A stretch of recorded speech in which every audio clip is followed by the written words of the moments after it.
Hello, everyone, and welcome to another episode of Get in the Garage. We're a music podcast. For music lovers. We have a very fun show planned today, full of twists and turns and all kinds of good stuff. But before we get into it, don't forget to like and comment and subscribe and awaken the primordial algorithm. And, tell your friends, tell your enemies, tell your beloveds, and tell... An educator. An educator. That's good. It's been the only good one I've had so far. It's not a blacksmith, so... tell your local baker. An educator. Tell an educator. Tell an educator. Why don't you tell them what we're going to talk about today? I will educate the audience here. We are going to run down the musical news of the week like we always do. Stay informed. Then we are going to review the new Sam Smith album. It is called, hold on, Gloria. That's what I thought it was called. And then in the second half of the show, we are going to give you a bit of an indie rundown. We have the new album review from King Tuff. The album is called Smalltown Stardust. And then we are going to give you a review of the Subpop records that we love because this album is being released on Subpop. Subpop is a classic indie label of the 90s. We'll tell you about it. We'll tell you our favorite releases. Alex, roll the theme song. This is Get in the Garage. Get in the Garage. We're a music podcast.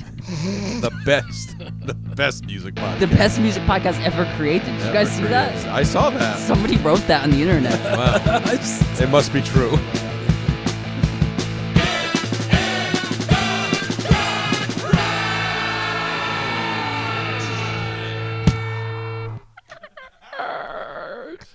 This is music news.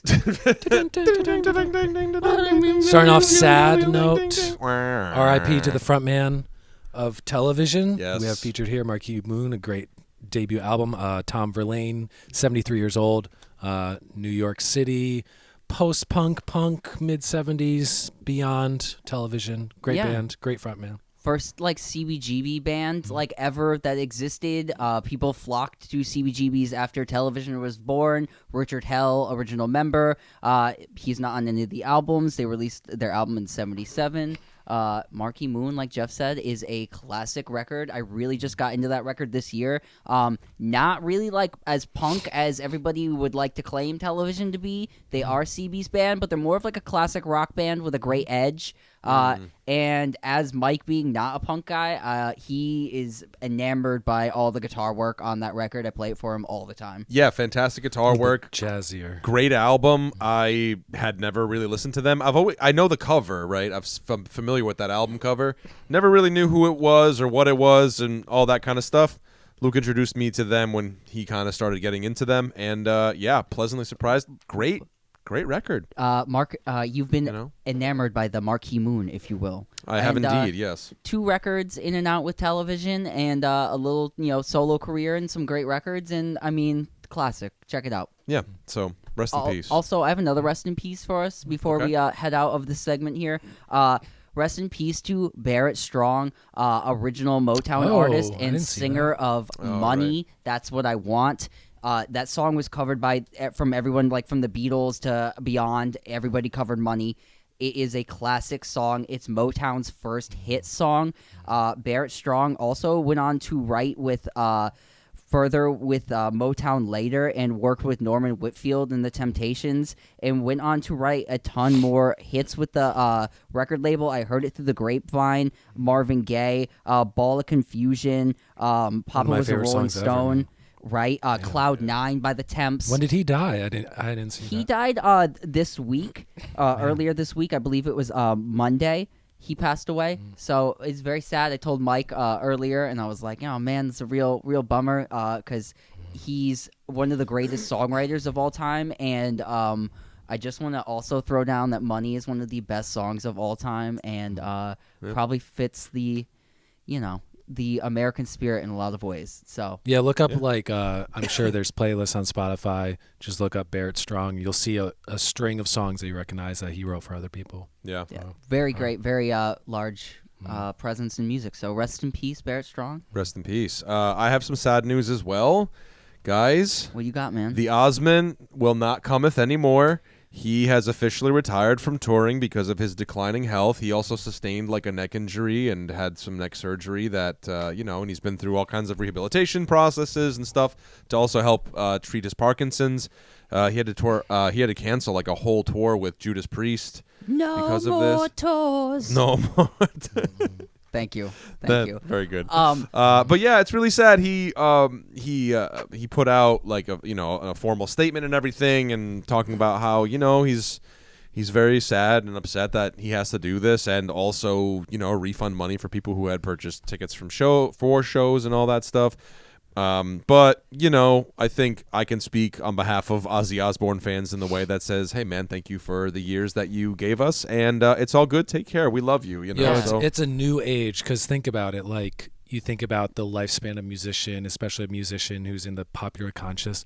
He is 75 years old. Yeah. So like the expectation that he is going to keep touring is kind of crazy to be. Right. It's especially fronting a heavy metal Yeah. band. It's one thing for like Paul Simon to go out there and be like, here's me singing like a song, like which is I love Paul Simon, but it's very different than like being like Mr. Crowley. Yeah, right. So and, I mean, really, of that sort. I mean, who else is doing it? That's part of that. Rob Halford probably is the only one of age that's probably that's up he there. might- I mean, the guys from Iron Maiden, Ian Gillan, probably sure of same age as Ozzy. Yeah, Deep Purple still touring. Somewhat. I haven't of. seen anything recently, but No. Yeah. But so very sad. And those best dates, of luck to Ozzy. Those dates were from 2018, so we've been rescheduling for quite some time now. Yeah, and he just can't. He just COVID, can't do all it. that stuff, Yeah, so. and everything. So Ozzy, we salute you. we salute you, Ozzy. We love you. Take it easy. Take it easy. Speaking of tours, did you see Beyonce, the Queen Bee herself, has booked a tour? The Renaissance Tour is going to happen. The Renaissance World Tour 2023.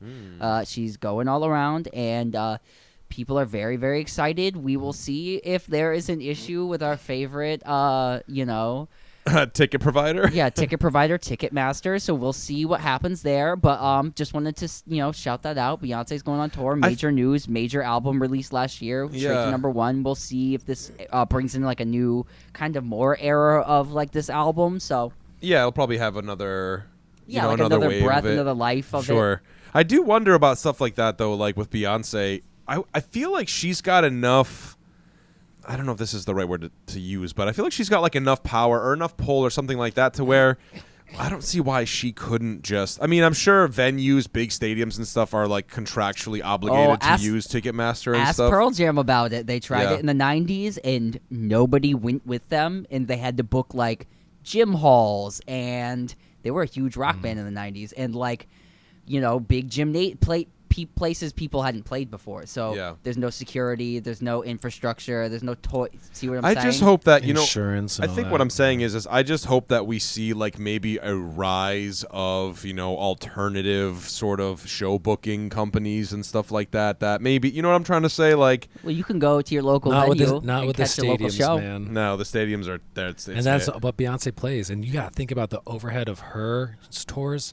Yeah, they're probably She probably has a 300-person crew. right. Because you got to think about all the people moving stuff, setting stuff up, and 20 backup dancers and a full, Production crazy, and yeah. all that stuff. Yeah, I hear it. But So we hope it gets better. yeah, we hope it gets better, and stay posted for some dates. Beyonce coming to some VFWs. Yeah, your local Lions Club. $10 at the door. 15-day up. This ain't 15 day up. This ain't no reggae party. Yeah. In other news today, I believe the Rock and Roll Hall of Fame nominees for 2023 were announced.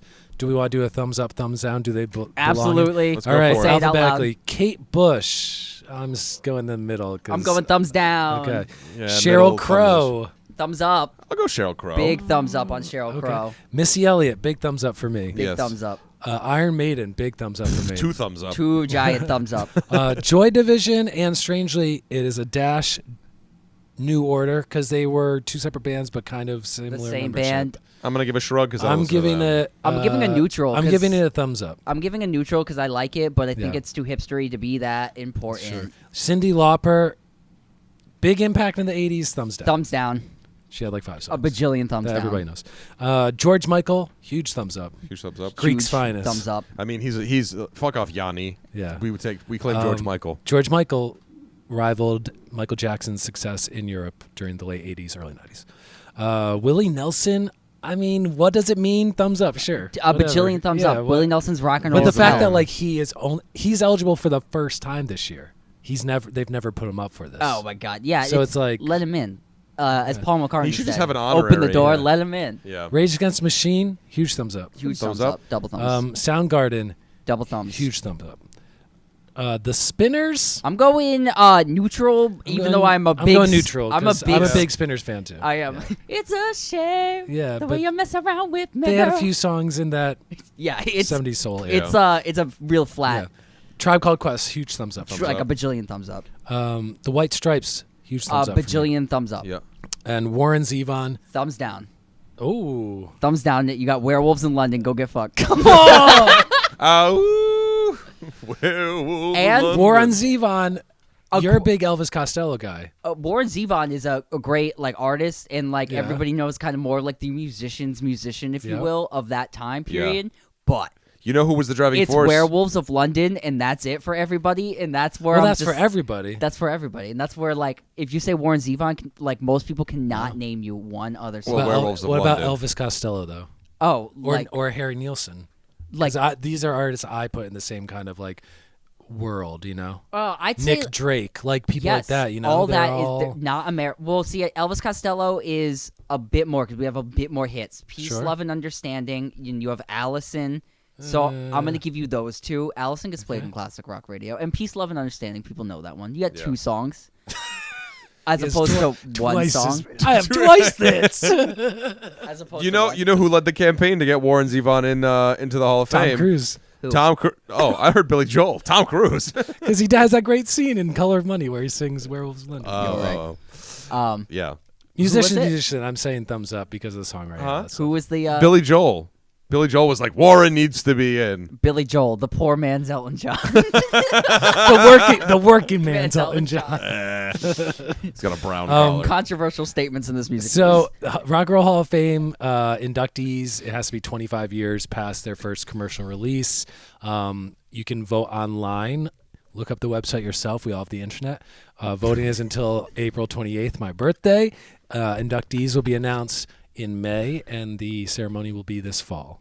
Should be interesting. And yeah, there's some names on there. The first time are Sheryl Crow, Missy Elliott, Joy Division, New Order, Cyndi Lauper, George Michael, Willie Nelson, White Stripes, and Warren Zevon.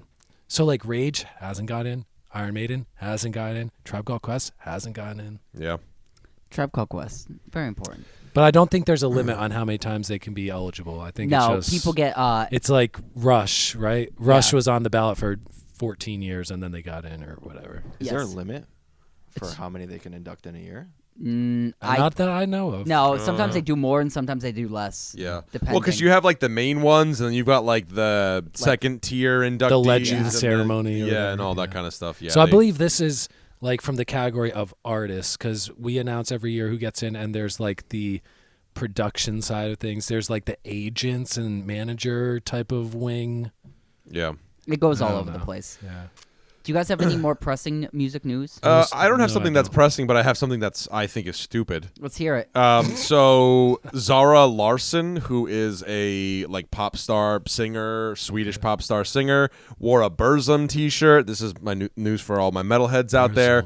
Burzum, for those who don't know, is a one-man band by a man who goes by the name of Varg Vikernes. He is a convicted murderer and neo-Nazi, and he had this band called Burzum. Yeah, thumbs way down.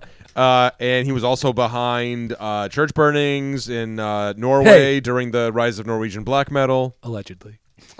No, he was he was a convicted murderer. Sorry, but the what's that larceny was alleged, I suppose. But and it just goes to show you, guys. If you don't know who these bands are, don't wear the shirts because you think they look cool. Because next thing you know, you're wearing a shirt that represents an artist who is a neo-Nazi and a convicted murderer. So just do you a little bit of research. I'm surprised with her, though, because she's from Sweden, and Sweden and Norway, it's like, they're right there, they're neighbors, and everybody in Sweden. Maybe she's pro Barzum. Maybe she's Is that a Nazi? Is that like punk people in America, like wearing like a Charles Manson negative approach shirt? Is that like controversy to be controversial? I guess, but it's like weird for a pop star. It's like when you see like fashion. Get it? Get it? Fashion. Fascist. Put a C in that. Yeah, so Fashion. it's that stuff where I'm like, my God, people, just like know what band T-shirts you're wearing. It's like when the Kardashians wore the Slayer T-shirt and stuff. It's that but kind of Slayer thing. didn't ever kill anybody. They did scream "God hates us all." Before we leave music news, I need to show you guys the new Smokey Robinson Oh, album. did you see the name of it? And show it to Jeff. Pass that phone. Oh, over. the Smoke Show. I'll put it down for you guys right here. I needed to show that. Who with you does guys. his work, man? He looks good for 83 Smokey years Robinson's old. new album is called Michael? Gasms. Gasms, as in eargasms. But you guys are thinking staring at the front orgasms. cover right now. His eyes are so piercing blue, and it's kind of frightening. The album's called Gasms. But it was a big press release. It was on every His single skin is music so website. tight. Very tight, and it's a modern R&B production record. So kind of fascinating that the Look at Smoke that. Show is putting out such a great modern record, and it's a weird title, and I wanted everybody to see it. He's got Gasms. He's got boat. Like, is that boat? That is. He is wearing looks like Michael he has Jackson's plastic face. surgery. Right? Like, Yeah, but even I'm not impressed with the work on his mouth though, because he kind of has like Smoker's mouth. He's got that Probably kind of did. thing going on. He's Smokey, man. He's the Smokey Smokey Robinson he's after all. like 80 years old, man. Yeah. Oh well, my good God. for him. I mean, he looks great for 80. I so just wanted shout to out to you. shout out the fun title, Gasms. Gasms. Gasms. So check that out. The face on the cover should have been this. Yeah, I know, right? Thank you, Jeff. Thank you. It's also known as the climax. Real quick, if we can do rapid fire. Rapid fire. Let's hear it. Rapid fire. Dr. Dre's The Chronic will be back on streaming Streaming? services for its 30th anniversary. That's fun. That's cool. Keep Yay. an eye out for that. Elton John announces Honky Tonk Chateau's 50th anniversary. It's no Yellow Brick Road, but it's going to have a bunch of previously unreleased Luke's a huge demos. Way better than Yellow Brick Road. The honky cat himself. over Says here. you. Also, real quick, legal news to backpack on Luke's news. Last week, OK Go finally released a comment on the Serial lawsuit and said, "Have you ever had your name stolen by a multi-billion-dollar food processing Goliath? Here's how it goes: 1, they apply for a trademark on the name you've been using for 25 years. 2, you send a letter asking them to pick a different name, please. 3, they sue you in federal court. So we'll see where this goes. According to Post, this breakfast food is, quote, ready to rock. So, I don't know. Are they kind of nana booing the band OK Go? I don't know. We'll see. Also, who eats OK Go cereal? I have never eaten it. I've never eaten it either. I'm a Kellogg's man, okay? Post can fuck off. Down with Post cereal, up with rock and roll. This is off the rails fully. This has been music news. This has been music news. All right. Moving on to our Moving first on. new record review of the day. We're reviewing the latest from Sam Smith. The record is called Gloria. It is Sam Smith's 4th studio album, first in like 2.5 years. They released one in 2020 that I was not even aware that had been released. But it was the pandemic, and it was released, I think, in the fall of 2020. Sam Smith, known for the big hits Stay Stand With by- Me, yep. or Stay might be the title, featured on the song La La, featured on the song Latch by Disclosure, known for having that smoky kind of masculine, feminine, androgynous type of singing voice, that very like British soul sound. And they are, I don't know if it's a comeback necessarily, but I've been seeing them make the rounds doing the publicity tour and the Zane Lowe and all that stuff, and very proud of their new record. What do you guys think about this record? I thought that this was definitely a comeback record. For me, Sam Smith starts off with the Stay With Me song, and it's kind of like the sad adult contemporary, soulful thing, like you were saying. And it was kind of that, and that was a big smash hit, but it kind of lingered, and then there wasn't really a big, push through second big single to make, that pop echelon kind of thing.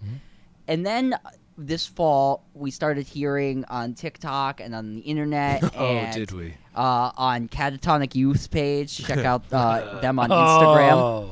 So I started hearing a ton of covers and normal versions of everybody listening to Unholy, and this song kind of crept back in and I think has really made Sam Smith just the ultimate pop moment right now, and it's a huge song. The record is definitely in the zone of Unholy, but goes to a bunch of different places.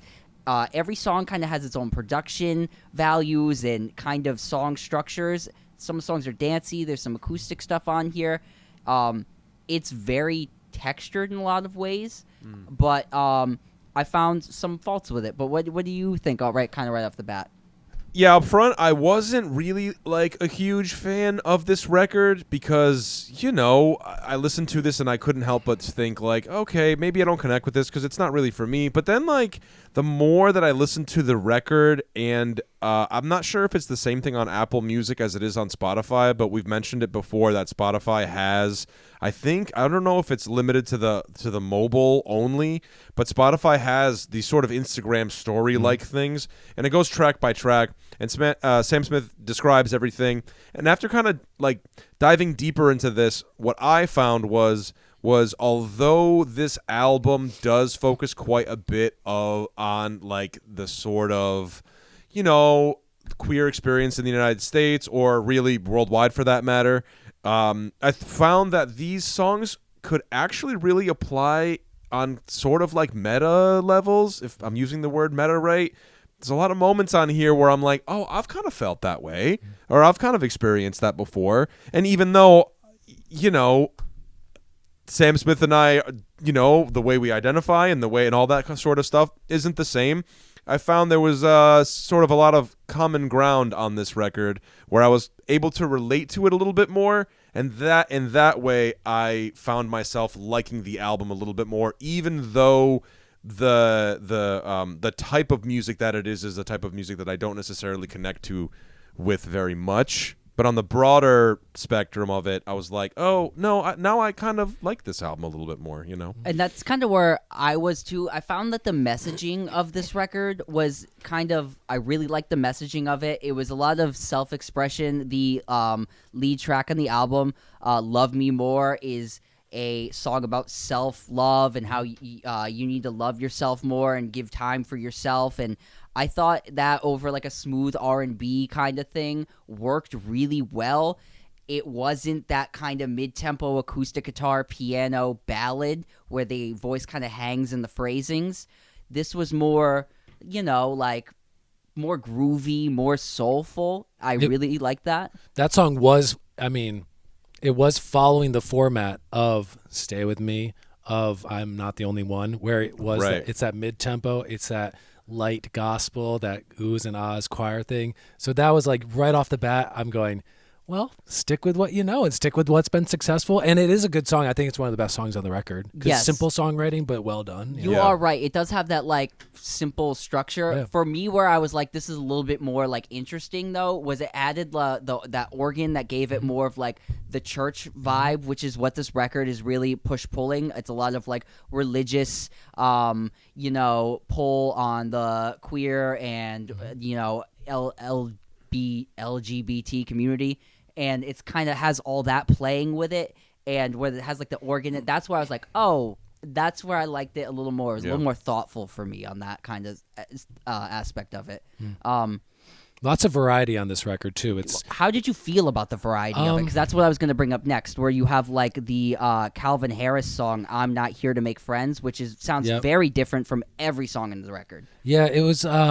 So I think it's 13 tracks, 33 minutes. So it goes by quickly, but there's the light gospel soul type stuff. There's the strummy, just acoustic guitar type stuff. I think there's like 2 tracks like that. There's that dancey, not house, but like, that house light dance music type of anthem songs. Unholy is more that like aggressive pop, hip hop crossover type of realm. So to me, it was like, an uneven listen because I just like just when I feel like, oh, I'm enjoying what you're doing, Sam Smith, they just like go in a completely different turn, and then I'm like, well, now I'm going to this mood or whatever. Yeah. Like it doesn't kind of stay in one thing. There's no like, I feel like it's weird pacing to me, but also, I mean, they're kind of like my age, right? I think Sam Smith's like, I think they're 31, maybe something Right. like that. And but maybe this is an album for the TikTok generation where pacing 30. doesn't it doesn't fucking matter. Like it's just put That's- out your songs and put them in the order you want to put them in. That's how I felt a little bit. I kind of was like, this seems like an album of singles, but at the same time, it had that all like linking together pieces of the church and their experience Their and viewpoints experience. of it, Yeah, there's that overarching like sort of Catholic theme, thing going Catholic in, thing, but and hits the highest note on the second to last track, Gloria, where it's basically like a how would you describe it? Like a it's Catholic like chant, a Catholic hymn, sort of thing. about like the experience, and it's that song to me is like it's different from every other song, but works more with like things like Unholy. Because it has that, it fits together, even though thematically, even though they're very different.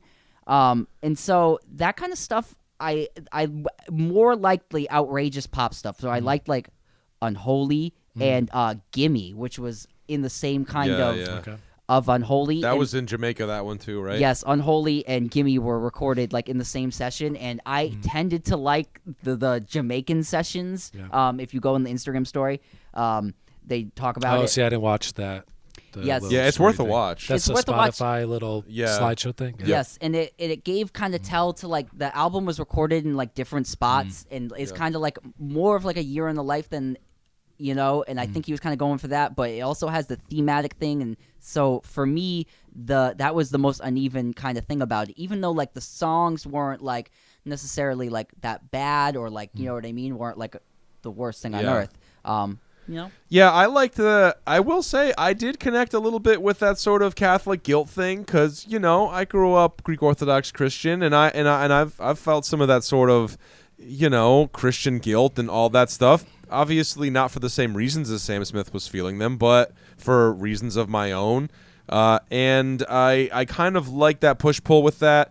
I did like the idea of sort of like taking that power back and just kind of being like, just because religious or Catholic people, believe what they believe in, they don't own those ideas. And it's like you can own your own ideas, but still like have faith.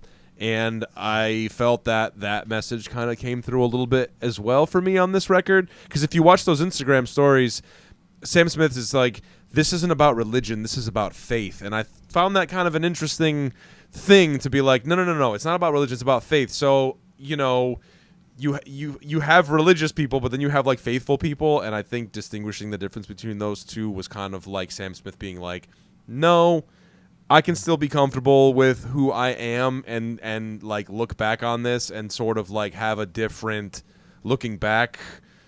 You know what I'm trying to say? It's like it's like turning the religion thing on its own head and being like, no, you can work. I can work with you, or I can make you work for me, which is experience that I had, 7-8 years ago, where I was kind of feeling that way about my faith and my religion and stuff, and I kind of worked with it and came to into good terms with it, but like on my terms kind of thing. So I thought that was sort of an empowering message, Yeah, I think like the messaging of the record is really clear, and like I like this is what I'm feeling, I'm writing personally. That was good. It's just, I think my biggest thing with it, like Jeff said, was the uneven listening and the choices in the song production from track to track. Yeah. So, I also think just as an artist in general, Sam Smith's trajectory is so similar to the trajectory that Seal had in the 90s. If you remember the singer Seal broke I believe in London, definitely in England, as the featured singer on a couple different house electronic type of tracks where he's the front person of it, but he's a featured, just like Sam Smith did for that Latch song, for the La La song.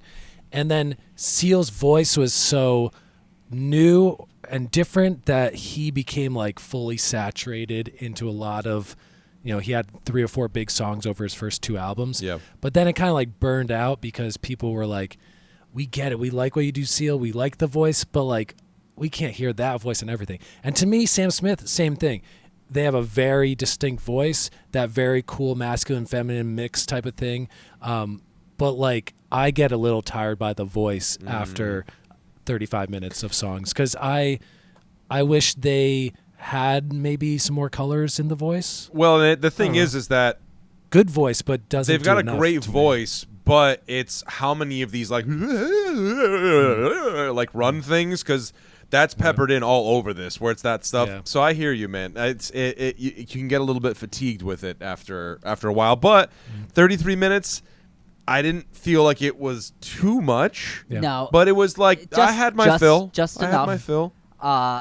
Yeah, it's the whole like I kind of wish they just like went with one kind of style of like this album is more like dancey or this album is more like all outrageous pop. Yeah, a little bit more honed in on one particular vision. Because like I do like when they go like the stylized in, but it was too. Yeah. The monks screaming about the body shop.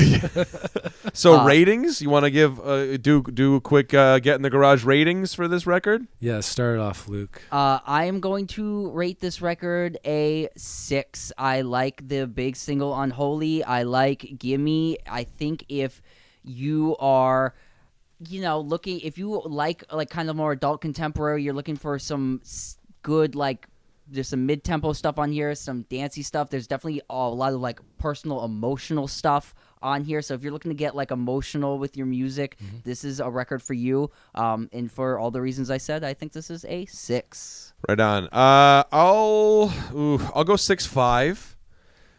This record, Pitchfork. Oh no, if I was 6.4 3/4. 6.5 for me. I don't. Although we've listened to a lot of pop records in the last year, and I kind of have found what I like in pop and what I'm not really what I don't really like very much in pop. Musically, it's not really my thing for this record. The message behind it, though, I love a good story. I love all that stuff. I love the phoenix sort of rising from the ashes sort of thing. So the message behind it is good. Is great, but the music itself is not necessarily for me 6.5. Are you all about the messaging of Body Shop? Well, where do you think I was before I came here? Doing something unholy. Likewise, I enjoy the career arc and the progression and the steps that they take to make their music more personal and more like that open experience of sharing their gender identity, not struggles, but journey and experience. But musically, for me, if it's a pop record and I'm going to love it, it has to be smacking me in the face good. So for me, this is a 6.5. Right on. Because there's good songs on it. I like the opener. I like Lose You, which is that dancey track. I like How to Cry, which is the acoustic guitar song. Yeah. That was my least favorite before we leave. Oh, okay. So. Was it really? Oh, yes. Interesting, yeah. Very much. I know, I like that song too. Yeah, quick song shout-outs. Same thing. Love Me More, liked it. No God, I like that one too. I like that Hurting interlude. That was pretty interesting because that's from the perspective, of a homosexual who is it's really, really hard being a homosexual because if you have your heart broken, you can't just go tell your brother because you're not really accepted by the people around you. So I thought that was interesting and good. And I actually didn't mind the Ed Sheeran song either. Sounds like this is more of a 7 for you than Mike. I think it is more of a 7 because you're really talking this up. 6.7. 6.7. I think Mike got a little more out of this record than he thought he was going to. I did. I was pleasantly surprised. So good on you, Sam Smith. Thank you. So anyway, let us know what you guys think. Did you love it? Did you hate it? Do you like Sam Smith? Do you not like Sam Smith? Also, the love yourself message is so important, and I'm so glad it is such a big part of society in general in 2023. Yeah, of course. Especially in art and pop music, because when we were growing up, it was I'm angry and fuck everything, and it's all about white guys and nihilism. And I'm so glad it's not and nihilism. Right, people using the F word, and I'm not talking about fuck. Right. So I'm so glad we're in a different world where this kind of music by this kind of artist is heralded. Yeah, it has a place to thrive and and be in popular culture for sure. Yeah, absolutely. And it has us reviewing it, so Yeah, right. For sure. So all right, let's take a quick break. We'll come back. New album review, some Subpop. You're not going to want to miss it. Stick around, guys. Stay tuned. All right, everybody. Welcome back to Get in the Garage. We're the music podcast. For music lovers. Welcome back to part 2 of this exciting episode. Yes, we have another music review. We do. For you today. We are going to review King Tuff and his new album, Smalltown Stardust. His Majesty. Yes. Absolutely. We have some wonderful King. We have a King Tuff record over here. King Tuff is from Brattleboro, Vermont, New England's own over here. So we're gonna claim that one. Good job, King Tuff. So from Vermont, King Tuff released "Was Dead" in 2008. That was a series of recordings he had made kind of previously and then released them. It was a underground garage rock classic. It really put him into the, garage rock, like, echelon, if you will. Check out Sun Medallion from that record, really great. And he then got signed to Subpop, released a self-titled, and then the Black Moon Spell. Took a break for a couple years, and then in 2018 released the album The Other, which is somewhere over there behind Jeff. That album was kind of lost the garage rock flavor that King Tuff had. During the break, he kind of got a bit more danceable, a bit more introspective with his lyrics. And we've had another big break since then. And the new album, Smalltown Stardust, is out. It's away from the garage rock, garage punk flavor that he was famous for. And I think it's a new King Tuff era, and I'm excited to talk about it. What did you guys think about this record? Jeff, would you like to lead I us have off? never, ever listened to this artist before. He's someone that you guys are familiar with, and I've only listened to this one record, so I have no point of comparison, but I liked this record. I found it a mix of kind of not powerful power pop and some maybe not lo-fi necessarily, but like some homemade type recording styles. It seemed to be somewhat like early John Lennon solo career influence and type of songwriting and structures and sound. It also was a little bit seasonally depression-y for me to listen to at the last week of January, but it was still a good record. But there were 3 or 4 songs where I'm like, let's get through this one. But yeah, I enjoyed it.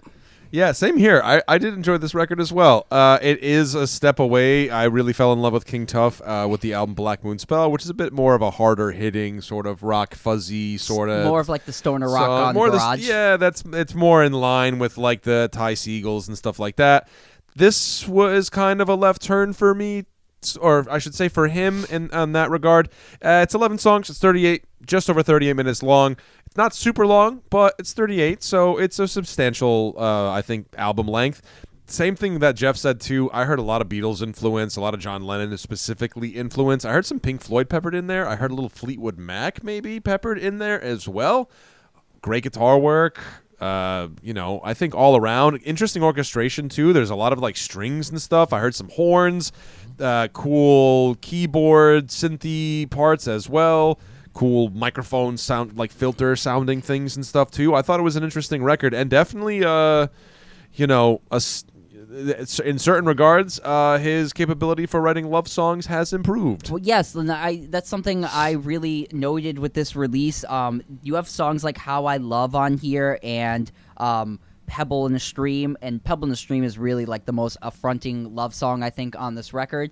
Before, King Tuff was really only capable of like writing a song like off in Black Moon Spell called "I Love You Ugly," which is not. It's funny and it's tongue in cheek and it's not serious in any nature. It's jangly and kind of on the other. You really start to see King Tuff start to write more personally, but that's still on like a little bit on the outside. This record, like, he wrote a love song about like actually how he feels about something, like you can tell, and it's a noted difference. You get to connect to who King Tuff really is as a person, because before you had this kind of like rock candy, like gremlin kind of character he would play. Yeah, and he did. It really right, is. And it was played up, and it was like know me, and it was all like very much like a character of like that garage rock thing, like buttons everywhere, all that.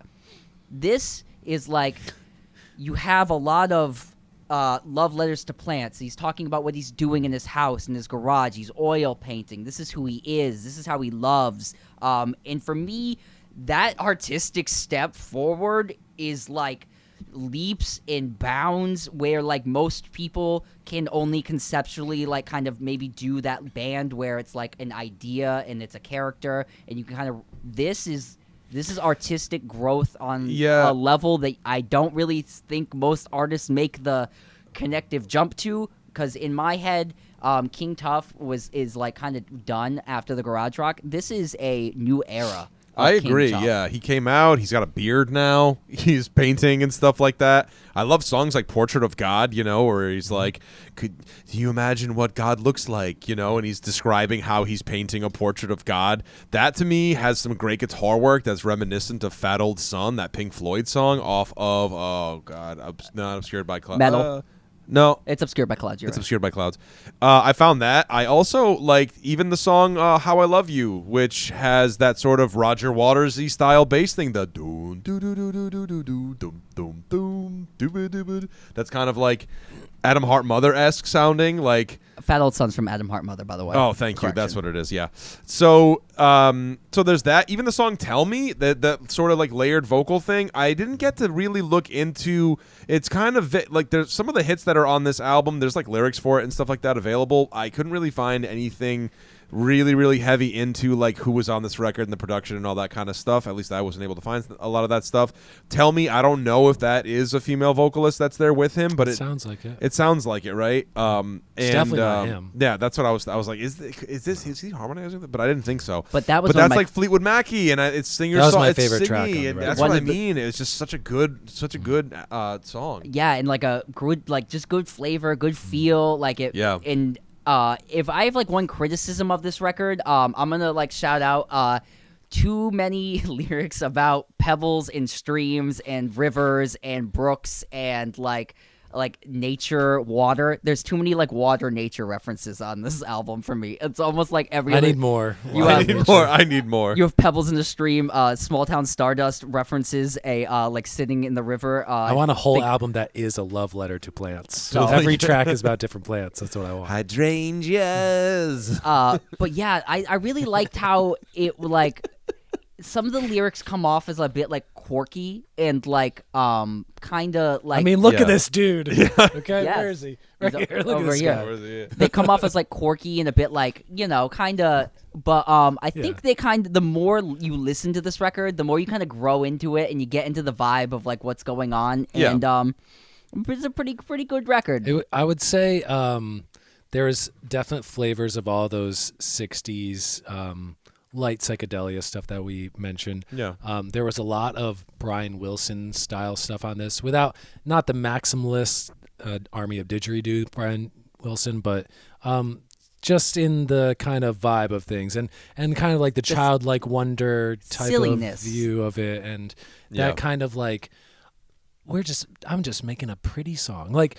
Yeah, kind of like a thrown off thing, and it actually is like a very nice song. Like what was that song called? Tell Me. Portrait of God. Oh, Portrait of God. Yeah. The song, The Bandits of Blue Sky, which I don't know if is the closer, but it's near the end. It's second the to end. last song. But that one was very much like, if David Bowie had written a song with Brian Wilson type of that, and like with the cool string arrangement and some horns and stuff. Yeah, and how like from what I gathered from it, it's almost kind of like if depression was embodied by bandits, and the bandits are here to steal the happiness, which is like the blue sky, so the sky's always gray, that kind of thing. Like, I'm into that sort of stuff. That song also, the blue sky, gave me like ELO kind of like vibes to it too, and I like that. I think this record was just a major growth. It's not like the most profound thing on earth, but it's a good lazy time and kind of like some good feels and some. I'll tell you what, when I listened to this record like for the first time, I listened to it twice through, and I was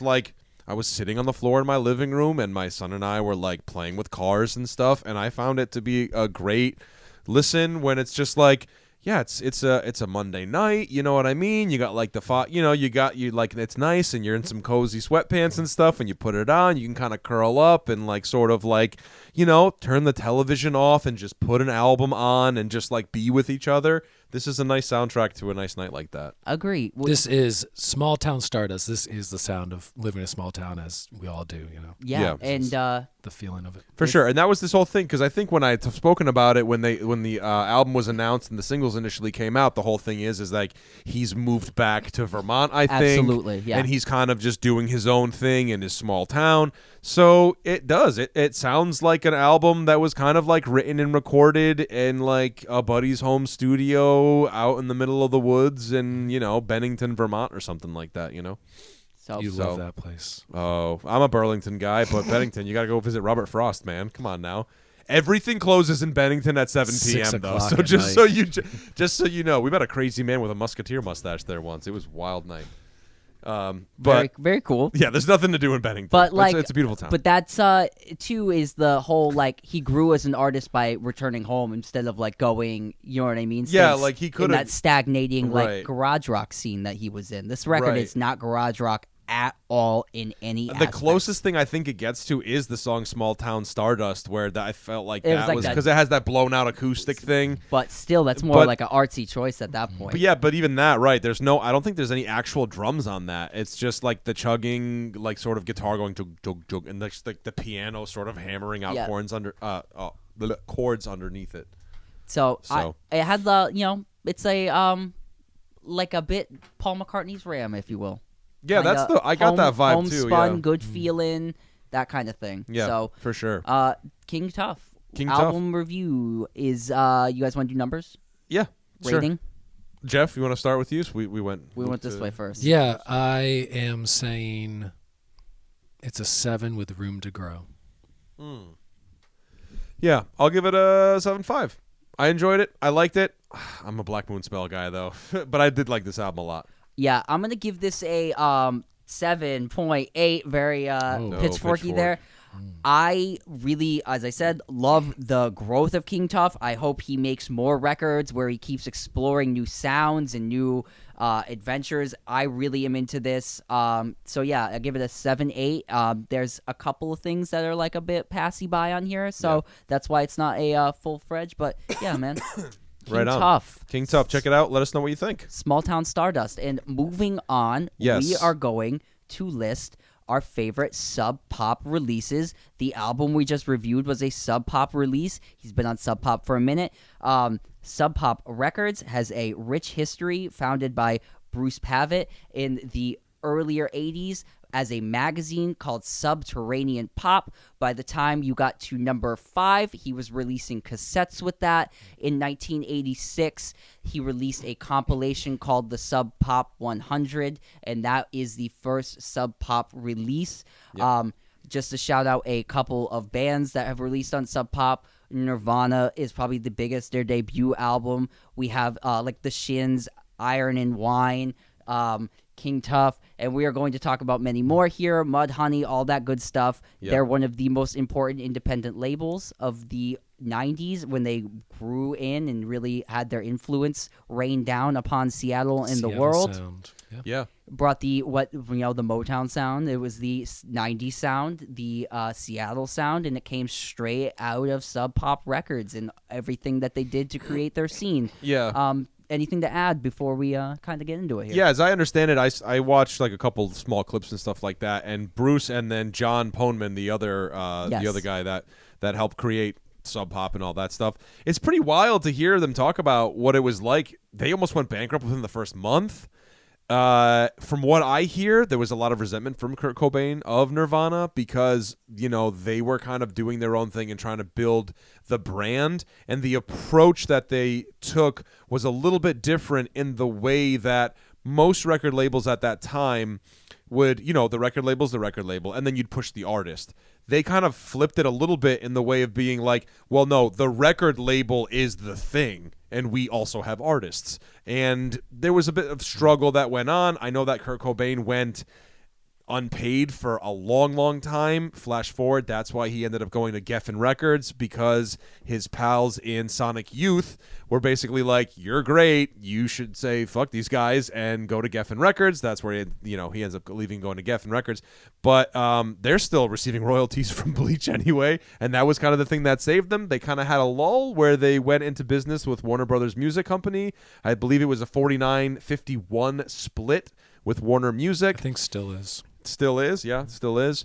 They had a bit of a lull, and then things kind of revved back up for them, I think, when that first Shins record came out, and that was kind of like the Sub Pop renaissance, if you will. Yeah, we had a 2000s renaissance. You had a lot of bigger bands back on the label, or big bands making a scene in the early 2000s. You had the Postal Services give up. You had Iron and Wine, the Shins, a real collaborative effort that really brought the label back into its prominence. And I think also with the rise of vinyl records and coming back into collection, I think that really helped the label push its narrative and image forward. Also, furthermore, Fleet Foxes and Father John Misty have only made the label more modern and of times with the young people as of a couple years ago. I mean, we listened to those. The big influence really for them was to try to be, they loved the idea of like the Funk Brothers at Motown and, stuff like that. And that's what they really were set out to do anyway, was to create this label that was like a hit factory and everything like that.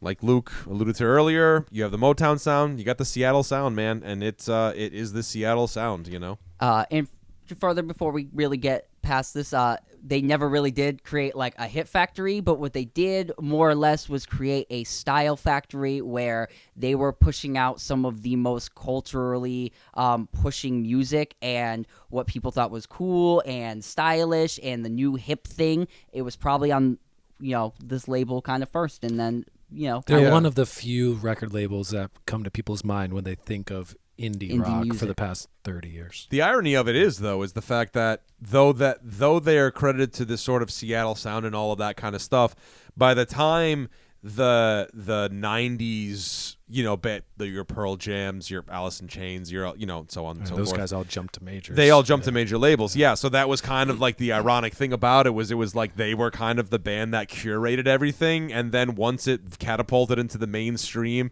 and you were literally seeing like fashion magazines in like the grunge garb, if you will. 10 million copies of records.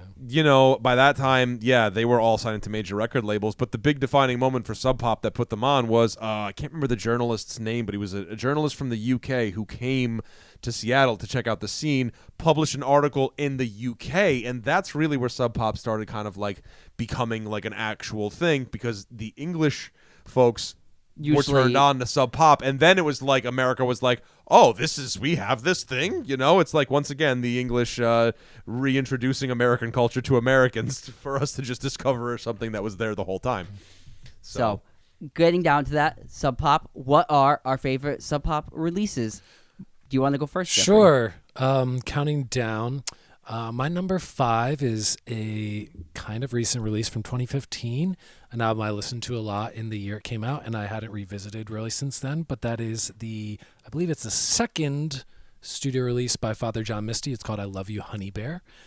My number 4 is from 1994. This is like the forefather of all the emo music that I cut my teeth on in the early 2000s, and this is Sunny Day Real Estate's debut album, Diary, which at that time, Sunny Day Real Estate contained 2 members, the bassist and drummer, who'd go on to join Foo Fighters. The bass player, Nate Mandel, is still in Foo Fighters.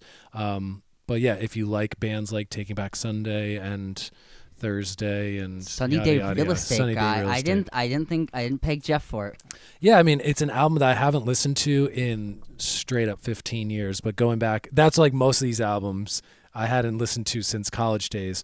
But going back to it, like that is the blueprint for all of the, I would say like 2001 to 2007 emo type stuff. Not that screamo, like more metal influence, but pure emo, we'd say. Midwest emo, so to speak. Oh, yes. Sunny Day is that all day. My number 3 is another record from 2015. This is like the comeback record after a 10-year hiatus by Slater Kinney called No Cities to Love. They released Woods, which was critically acclaimed in 2005. Then they took a 10-year hiatus and came back with this one. No Cities to Love is like more, it's like beefier and it's like cleaner production, and it's just more of like, aggressive isn't the right word, but like it just packs more of a punch. And if you don't know Sleater-Kinney, check him out. Like one of the best all-female bands like in American history. So my number 2 is one of those sentimental picks, which I was going to put Sleater-Kinney above it, but it has to be number 2 still. This is the 3rd record from the Shins. So this is like the Shins record people don't talk about. It's called Wincing the Night Away. It came out in 2007. Huge record, whatever that was, my sophomore year of college. I put it on and I was like immediately transported back to being 19 years old because I was listening to this record all the time. And my number 1, I don't know what the numbers are, but it's either the first or second most successful record ever released in Sub Pop. Another ubiquitous record that was in every dorm room when I was in college. 2003's Postal Service record, Give Up. Second best song. Okay, which is Ben Gibbard from the Death Cab for Cutie, and Dintel, who is a producer, DJ type dude. Such Great Heights, et cetera, et cetera. Like it was just this album changed everybody's life and changed music production as we know it. It was like, indie emo kind of nerdy stuff over like skittery electronic stuff, like video game. That album, clear before and after music from that record. Yeah, very, Sleeping very In. important. Like it's there's a lot of good songs on that. Good. It's my favorite Ben Gibbard thing, and Give Up is just like. It was a huge album. Again, another record I hadn't listened to in 15 years, but a really good record. I strongly agree. Very good. Very, very good. Michael, do you want to go next? Do you want me to go? Yeah, I can go. Mine will be quick. I misunderstood the assignment. Michael picked 2 records. For some reason, I thought it was 2 records. I don't know. It was a communication error on my part. I should have. Yeah, I should have. But I do have a 3rd one, so in my back pocket. So let's hear it. These are in no particular order. I'm going to agree with Jeff's number 5 as my number 3. I'm going to go with "I Love You, Honey Bear" by Father John Misty. This album came out in 2015. This was an album that my now wife, then girlfriend at the time, bought, and we listened to this record all the time. This was the soundtrack to making breakfast Sunday mornings. It was to the point where I was getting real sick of it. Can you order a breakfast in a Father John Misty voice? No, I can't. Oh, come on! Yes, you can. Yes, you can. I want maple syrup. Thank you. Pancakes. Thank you. Scrambled. Beat them hard. So yes, thank you very much. Master impressionist for those who don't know.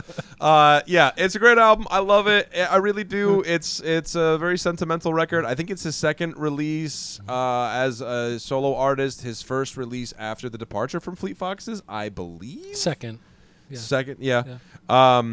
So I love it, man. I Love You, Honey Bear. That opening Chateau Lobby number 4. In C for Two Virgins is the 2nd track. I do love that. Born in the USA is a great song.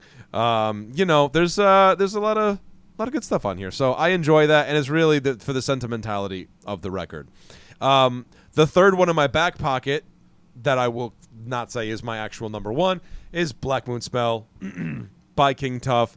It was a very fitting album because right around that time, it was when my now wife, then girlfriend, would travel up to Vermont for our vacations. And, King Tuff was the appropriate artist to listen to whilst gallivanting around the Green Mountains. You bought them on CD. I did buy them on CD. I did. And, it's great. It's, it's fuzzed out, psyche, garagey, rocky goodness. This is my favorite version of King Tuff. I love this. I do love Was Dead, but for me, this is the album. Has the great like stoner opener Black Moon Spell. Yeah, and it's then just has so good. It's grooving, really great like power pop pop garage flavored songs on there. All around great album. And then really my number 1 is Bleach by Nirvana. It just has to be the one for me. I mean, About a Girl's on there, Love Buzz, Paper Cuts, Negative Creep. I mean, literally the entire track listing is awesome for me. I love it. There are like Motorheady moments on there. There's thrashy moments on there. There's sludgy moments on there. This is pre-Dave Grohl. This is with the original drummer. I just love it, and I was really never a big guy. I mean, Nevermind was the big album, and then I had a buddy who was into Nirvana. He introduced me to In Utero, and I really, really dug that as well. And then I went back and listened to Bleach, and I was like, holy shit, I really, really like this record. So there you have it. I have at least 3, so there you go. Michael is more on the metal train than he is on the indie train, so we will have to do a metal record label rundown Metal one Blade. day. There you go. We'll do the best of Metal Blade. Nuclear Blast. Into the Moat. Were they a Metal Blade? Oh, they were they. I think they were technical math core death. There you go. Something. Deathcore, mathcore. Deathcore, mathcore, whatever it is. Thanks for the math homework. Green jacket, gold jacket. Who gives a shit? Here are my 5 favorite Sub Pop albums of the moment. I'm sure that's going to change at some point. I'm going to start off with number 5 with Bully's Sugar Egg. I believe that record is over there on the wall. Bully's Sugar Egg came out in 2020. I really, really love this record. Bully is a one-person band, essentially. It's a female-fronted, and it's really, really cool, grungy, 90s throwback. I really, really like it. If I remember correctly, I think we did review that around the time when it came out. We talked about it in an audio-only episode. I believe so. Check out our backlog. Yes. So yeah, Bully's Sugar Egg. I really like that. I think it's more of the modern what's going on at Sub Pop, and Bully's one of those artists that's really on the precipice of of rock and roll right now. I really, really like that record. Very 90s vibe and very, very, very awesome. So I'm going to go to number 4 now, and we're going to do Man Man right behind Michael's head. This album is On Oni Pond. I was with somebody in a record store, and it perked their ears, and they were like, what is this? And then the more I listened to it, I was like, I got to have this now. That is Man Man, the project of singer Honus Honus. Check it out. Man Man is avant-garde pop, orchestration, madness. It's like Queen if you threw it through every modern indie rock band filter. So tell me the album cover with a ghost wearing a backpack is avant-garde. Yes. It's like a fun pop album with very strange avant-garde lyrics and crazy instrumentations that you don't hear in kind of normal Zappa-esque. Yes, very Zappa-esque. Check out the songs about Wolf Blitzer running. You're really there's selling multiple this one. songs. No, there's a song on here about Wolf Blitzer becoming a werewolf and kidnapping babies. There's a song about getting your inner Danzig on. It's about it. That's a fact. That's just journalism. Yeah, it's just journalism. And check out the clip of Wolf Blitzer talking about that song on his show. It's very funny. Oh my God. So check that out. It's on Oni Pond. That came out in 2013. So really great Sub Pop release. I really love that record. I am then going to go to Every Good Boy Deserves Fudge by Mudhoney. This is a 1991 release from Sub Pop. It's probably Mudhoney's most accessible kind of record. Superfuzz Big Muff is probably the release that's probably the most critically acclaimed of theirs, the EP that got extended into an album. But Every Good Boy Deserves Fudge was going to be their major label send-off. They were going to go. They stayed with Sub Pop and stood by their people and stayed indie, and that's probably their most acclaimed release. I really like it. It's very sludgy and grungy in not the radio friendly way what we know, but more like Nirvana's first record, and I really like the sound on it. It's grungy, great, awesome. Check it out. And more of the original Sub Pop sound. What am I up to? I'm going to go to number 2, and I'm going to match Jeffrey with the Postal Service's Give Up. Again, like I said, when Jeff said it there was a clear before and after, everybody's music before this. A lot of people really started to embrace keyboards in the indie world in a big way that used to be guitar people. Ben Gibbard, singer for the Death Cab for Cutie, really changed up stylistically, and I think gave everybody a new paint set to work with. This album influenced almost everything that came after the Postal Service's Give Up, and that turns 20 years old this year. Wow, yes. And then that brings me to number 1, where I'm gonna match Mike. My favorite Sub Pop release is the #1 selling Sub Pop record of all time. It is Nirvana's first album, Bleach. I love this record. It's so like near and dear to me for a lot of reasons. It's probably one of the most like outsidery records I can think of. It has like all that good stuff like the Ramones' first album had about being an outsider and being in that mindset of who they are.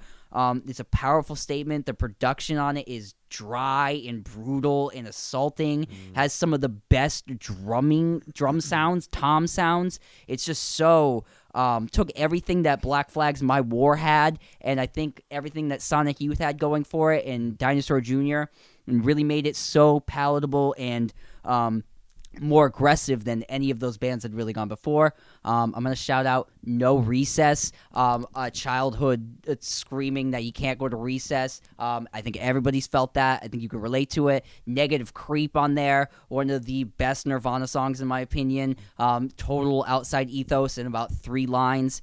And yeah, this is also a shout out to the like 4-line song where you only wrote 4 lines and they're really profound and really hard hitting. It's a great record. I could talk about it for like an hour straight. Yeah. So, that's it. Nirvana's Bleach. This has been Get in the Garage covers Sub Pop records. Yes, it has. What are some of your favorite Sub Pop releases? Do you like Sub Pop? Are you an indie person? Are you like me, where you looked at the lists and you're like, I don't know any of these records? Let us know in the comments below. Absolutely. Gentlemen. This has been another episode. It's been another episode. Another one in the books, guys. Before we go, as always, like, comment, subscribe. Tell what was it? An educator. You got to tell an educator. Tell an educator. Thank you all so very much for your support. Until next week. Well, this has been Get in the Garage.